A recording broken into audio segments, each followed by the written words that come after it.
یہ اس کی ایک برکت ہوتی ہے، ایک روحانیت ہوتی ہے، اس میں گناہوں کی طرف توجہ نہیں جاتی۔ بھئی کیا مسئلہ ہے؟ اچھا، دوسرا بار بار اس پر بات ہوتی رہتی ہے، نکاح کو آسان بناؤ، آسان بناؤ، آسان بناؤ، ٹینشن فری بناؤ نکاح کو۔ زنا کو مشکل ہونا چاہیے، نکاح کو آسان۔ تو اس نکاح کو آسان کیسے کیا جائے گا؟ جہیز ختم کرو۔ کیا خیال ہے بھائی؟ ابھی بیان پورا ہوا نا، جو اسلام پہ مکمل راضی ہو تو اسلام میں جہیز ہے۔ سارا خرچہ اللہ نے کس پہ ڈالا ہے؟ بولتے کیوں نہیں بھائی؟ لڑکے پہ ڈالا ہے۔ نان نفقہ لڑکا کرے گا، مہر لڑکا دے گا، اور اللہ بھلا کرے گھر کا سامان سارا کون لے کے دے گا؟ لڑکا دے گا۔ تو سارا وہ اسٹینڈرڈ بھی وہی ہونا چاہیے جو لڑکی والوں کا اسٹینڈرڈ ہے، اس حساب سے۔ تو سارے خرچے اللہ نے مرد کے کندھوں پہ ڈالے ہیں، اور اللہ نے قرآن میں مرد کی فضیلت اسی بیس پہ بیان کی ہے۔ الرجال قوامون علی النساء بما فضل اللہ بعضهم علی بعض وبما انفقوا من اموالهم۔ اب لوگ نیچے بڑھے ہیں تو ثواب زیادہ ملے گا، پیچھے لوگ بےچارے کھڑے ہوئے ہیں تو وہ دیکھ رہے ہیں۔ تو الرجال قوامون علی النساء، اللہ تعالیٰ فرماتے ہیں کہ مرد کو ہم نے حاکم بنایا ہے، عورت غلام نہیں ہے، محکوم ہے۔ محکوم میں اور غلام میں فرق ہوتا ہے۔ دیکھو، جو بھی وزیر اعظم ہے، جو بھی صدر ہے، وہ حاکم ہے، ہم کیا ہیں؟ محکوم ہے نا۔ اب خواتین کہتی ہیں ہم کیا مرد کے ماتحت ہیں؟ تو بھائی جب آپ حکومت کے ماتحت ہو، اگر اس میں ذلت نہیں ہے، پولیس کے ماتحت ہوتے ہیں نا نیچے لوگ، آپ کا باس، آپ اس کے ماتحت ہیں، تو یہ کیا مطلب جو امپلائی ہیں وہ غلام ہیں کیا باس کے؟ بھائی ماتحت ہے۔ ماتحت کا مطلب یہ ہے کہ تبلیغ میں جاتے ایک امیر ہوتا ہے، باقی سارے ماتحت ہو گئے، ہم ماتحت ہیں، ہے بھائی؟ تو ہم، یہ تو توہین ہے۔ توہین کس بات کی ہو گئی؟ دنیا میں کوئی بھی نظام اس وقت تک نہیں چلتا جب تک ایک ذمہ دار اور ایک امیر نہیں ہوتا۔ تو گھر بھی ایک جگہ ہے نا جہاں لوگ ہوتے ہیں، تو اس میں بھی کسی کو سربراہ ہونا چاہیے کہ نہیں ہونا چاہیے؟ تو وہ سربراہ ہے، اور عورت اور بچے اس کے ماتحت ہیں۔ تو ماتحت ہیں، تو اللہ نے بیان کیا کہ مرد کو بھی ہم نے زوجہ پہ کیا بنایا ہے؟ حاکم بنایا۔ عورت ماتحت ہے، تو اب کیوں حاکم بنایا؟ اس کی دو وجہ اللہ نے بیان کی ہیں۔ ایک، بما فضل اللہ بعضهم علی بعض، اللہ نے بعض کو بعض پر ویسے ہی فضیلت دی ہے۔ کچھ صلاحیتیں اللہ نے مرد کو عورت سے زیادہ دی ہیں، اس بیس پر وہ گاڈ گفٹڈ ہیں۔ وہ کیا ہیں؟ وہ خدا کی طرف سے۔ دیکھو جنگل میں شیر ہوتا ہے، اور لومڑی ہوتی ہے، اور چیتا ہوتا ہے۔ اب چیتا کہ مجھے شیر کیوں نہیں بنایا، میرے جبڑ میں وہ طاقت کیوں نہیں رکھی اللہ نے؟ تو اللہ کہیں گے بھائی سب کو ایک جیسا میں نے نہیں بنایا، ہم کہ ہمیں پیغمبر کیوں نہیں بنایا؟ مشرکین مکہ نبی صلی اللہ علیہ وسلم پہ یہ اعتراض کرتے تھے کہ ہم میں جو قوم کا سردار کو اللہ نے پیغمبر کیوں نہیں بنایا، ایک یتیم کو کیوں بنایا؟ تو اللہ نے کہا کہ اہم یقسمون رحمت ربک، اللہ کی رحمت ہے، کیا تم ٹھیکیدار ہو اس رحمت کی تقسیم کے؟ اللہ جس کو چاہے تو دے دے، جو نعمت دے۔ تو اسی طرح اللہ تعالیٰ نے مرد کو آدمی بنا دیا، عورت کو عورت بنایا۔ تو اس کی ایک وجہ تو اللہ نے مرد میں کچھ صلاحیتیں زیادہ رکھی۔ دوسری وجہ جو اصل میں فوکس کر رہا ہوں، بما انفقوا من اموالہم، اللہ فرماتے ہیں وجہ اس کی ہے کہ مرد عورت پہ مال، بولو نا بھائی، خرچ کرے گا۔ یہ اسلام میں سسٹم 100% غلط ہے کہ عورت بھی کمائے اور مرد بھی کمائے، اور مرد عورت کی کمائی کھائے، عورت اپنی کمائی خود، مرد ذمہ داری نہ اٹھائے۔ یہ اسلام نہیں ہے۔ میں کہتا ہوں پورے گھوڑے بن جاؤ یا پورے مسلمان بن جاؤ، یہ بیچ میں کیوں لٹکے ہوئے ہو؟ خواتین کہتی ہیں ہم جاب کریں گے، ہم یہ کریں گے، ہم جاب ایکچولی آج کل گزارا نہیں ہوتا، یہ ہو۔ پھر بھائی جاب جب کر رہے ہو تو یہ کہاں سے لیا تم نے کلچر؟ انگریزوں سے۔ تو پھر انگریزوں کو پورا فالو کرو۔ پھر آپ کے میاں کا اگر کسی عورت سے آنکھ مٹکا چل رہا ہے تو آپ کو تکلیف نہیں ہونی چاہیے، کیونکہ انگریز میں عورتیں جب جاب کرتی ہے تو وہ شوہر بھی ان کا پھر پابند نہیں ہوتا، اس کی 10-20 گرل فرینڈ بھی ان کا کلچر اجازت دیتا ہے، قانون بھی اجازت دیتا ہے۔ میں سمجھا پا رہا ہوں اپنی بات؟ پورا فالو کرو نا۔ یہ کیا آدھا اپنے مطلب کا ادھر سے، اور جہاں ادھر مزہ آ رہا ہے وہ وہاں سے، اور جہاں ادھر مزہ آ رہا ہے، ارے کیا ہو گیا بھائی؟ پھر دوبارہ بیان شروع ہو گیا۔ یہ تو یہی ہو رہا ہے نا آج کل۔ بھائی اسلام نے اگر مرد پر ذمہ داریاں زیادہ رکھی ہیں کہ ساری زندگی تم نے کھلانا ہے، اور ادھر ادھر آنکھ مٹکا کرنے کی بھی تمہیں اجازت نہیں ہے، تو پھر اللہ تعالیٰ نے اس کو کچھ حقوق بھی دے دیے نا کہ اب یہ تمہارے ماں یہ گھر سے نکلنے سے پہلے تم سے پوچھے گی تمہاری اجازت کے بغیر گھر کی چار دیواری سے باہر نہیں نکل، تمہاری اجازت کے بغیر کسی کو گھر میں نہیں آنے دے سکتی، تمہاری پرمیشن کے بغیر فون پہ نہیں بات کر سکتی. یہ نہیں کہ اب 24 گھنٹے آپ سے پرمیشن لیتی رہے، لیٹر لکھ کے رہے. مطلب یہ کہ اگر تم یہ سمجھتے ہو کہ فلاں جگہ اس کا بات کرنے سے مجھے تکلیف ہوتی ہے تو تم اس پہ روک سکتے ہو. کیونکہ ہر چیز کو غلط لے کے جاتے ہیں نا، ہر دفعہ فون کرنے سے پہلے پوچھیں گے میں امی سے بات کر لوں، ابا سے بات کر لوں. یہ نہیں مطلب ہے. مطلب یہ ہے کہ اگر آپ کو کسی سے بات کرنا اچھا نہیں لگ رہا بیگم کا تو آپ اس پہ پابندی لگا سکتے ہیں، اس بیس پہ اس کا نان نفقہ بند کر سکتے ہیں آپ. یہ بیسک رائٹس ہیں جو اللہ نے آدمی کو دیے ہیں. تو اس طرح کی چیزیں اللہ اب آدھے ادھر سے لے رہے ہیں، آدھے بولو بھائی ادھر سے لے رہے ہیں، تو پھر کہیں بھی ایڈجسٹمنٹ نہیں ہو پا رہی ہے. تو پیڑے کھانے کا شوق ہے بس ہمیں نا، پیڑے کھانے کا شوق ہے کہ اسلام کے حقوق پورے لیں، ذمہ داریاں جو اسلام نے لگائی ہیں وہ ادا نہ کریں ہم. تو اب اللہ تعالیٰ نے بھائی مرد کو جو فضیلت دی ہے، گھر کا سربراہ بنایا ہے، اس کی بڑی وجہ قرآن بیان کر رہا ہے کہ مال کون خرچ کرے گا. بولو بھائی ڈبل بیڈ کون لے کے دے گا، الماری کس کی ہوگی، بیگم کے کپڑے جس الماری میں رکھے جائیں گے وہ الماری کس کے پیسوں سے خریدی گئی. بولے شاباش، سبق ہے، غیرت دلا رہا ہوں، غیرت. بولے تکیہ کی پیسے کون دے گا، وہ ڈنر سیٹ جس میں پلیٹیں بیگم کھائے، پلیٹوں میں کھائے، پلیٹیں تو نہیں کھائے گی خیر، پلیٹوں میں جو چیزیں کھائے گی وہ پلیٹیں کس کے پیسوں سے ہوں گی، مرد کے پیسوں سے ہوگی. جو زیور اس کے گلے میں ڈلے گا وہ کہاں سے آئے گا بھائی،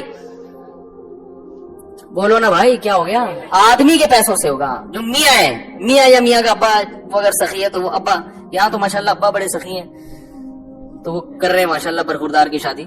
تو یہ سارے خرچے اللہ نے کس پہ ڈالے، صوفے میں جو مہمان آ کے بیٹھیں گے تو وہ صوفے کس کے ہوں گے بھائی، چاہے وہ فولڈنگ ہو چاہے وہ قابل فولڈ نہ ہو، وہ آپ کی ہیڈیک ہے. لیکن پیسے کس کے ہوں گے اس صوفوں پہ، پیٹی کس کی طرف سے ہوگی، بولو نا، بول سبق یہ کلاس ہو رہی ہے باقاعدہ. اب آپ اپنی مرضی سے بیٹھے ہیں، میں نے نہیں بٹھایا، جانا چاہے جا سکتا ہے. اب آپ اپنی مرضی سے بیٹھے ہو تو وہ جو ہے نا پلیٹیں کس کی ہوں گی بھائی، چولہا کہاں سے آئے گا، مرد کے پیسوں سے.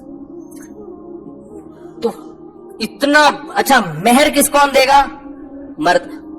مہر 25,000 5,000 2,500 ریٹ چل رہے ہیں مارکیٹ میں، اور جہیز ایڈوانس میں 8-10 لاکھ کا پہلے سے پہنچ چکا ہوتا ہے. مہر میں معافی کا آپشن بھی ہے، جہیز میں معافی کا آپشن بھی وہ ایڈوانس میں لیا جاتا ہے، وہ معافی کا آپشن ہی ختم ہو گیا.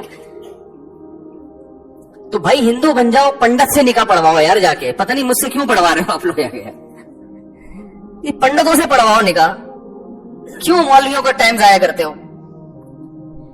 تو اور دوسرا مسئلہ کیا ہے کہ کیا ایک بات بڑی خاندانی ذہن میں آئی تھی، نکل ہی گئی یار، کسی نے بدعا دی ہوگی ابھی، وہ یار ہمارے راز فاش کر رہے ہیں یہ مولوی صاحب، بہت غلط کر رہا ہے.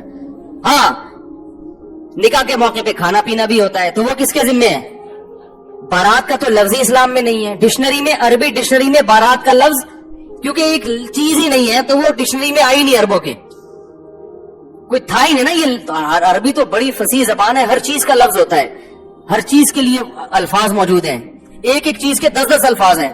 لیکن بارات کا لفظ عربی میں ہے ہی نہیں، نہ بارات کا کھانے کا لفظ ہے. ولیمہ ہے، ولیمہ یہ کون کرتا ہے بھائی، تو نہ بارات کا کھانا ہے اسلام میں، نہ جہیز ہے. وہ لڑکی والے آئے بھائی، وہ نکاح پڑھ کے چلے جائیں، اگلے دن لڑکا پہنچ جائے یا رات ہی کو لڑکا رخصتی کرے، اس کے بعد کھانا کھلا دے اپنے رشتہ داروں کو بھی اور دلہن کے رشتہ داروں کو بھی، بیٹا بیٹھو شاباش. تو یہ ساری چیزیں میں دیکھو یک طرفہ نہیں ہوتا، یہ معاملہ کہتے ہیں نا تالی دونوں ہاتھوں سے بجتی ہے. بعض دفعہ لڑکی والے جہیز نہیں دے رہے ہوتے، لڑکا اور اس کے ابا اس کو مجبور کر دیتے ہیں. بعض دفعہ یہ نہیں لے رہے ہوتے، وہ زبردستی دے دیتے ہیں کہ ہم لوگوں کو کیا منہ دکھائیں گے، قوم کو کیا منہ دکھائیں گے، بیٹی کو کیا دیا. تو یہ منہ دکھانے کے چکر میں پھر اتنی کمپٹیشن شروع ہو گیا ہے کہ ہم نے قوم کو کیا دکھانا ہے، یہ چند چیتھڑے دے کے بیٹی کو بھیج دیا ہے، محبت ہی نہیں ہے بیٹی سے. کیا دیا تم نے، ابھی تمہیں سارے بیانات سمجھ میں آئے تھے مولانا صاحب کے،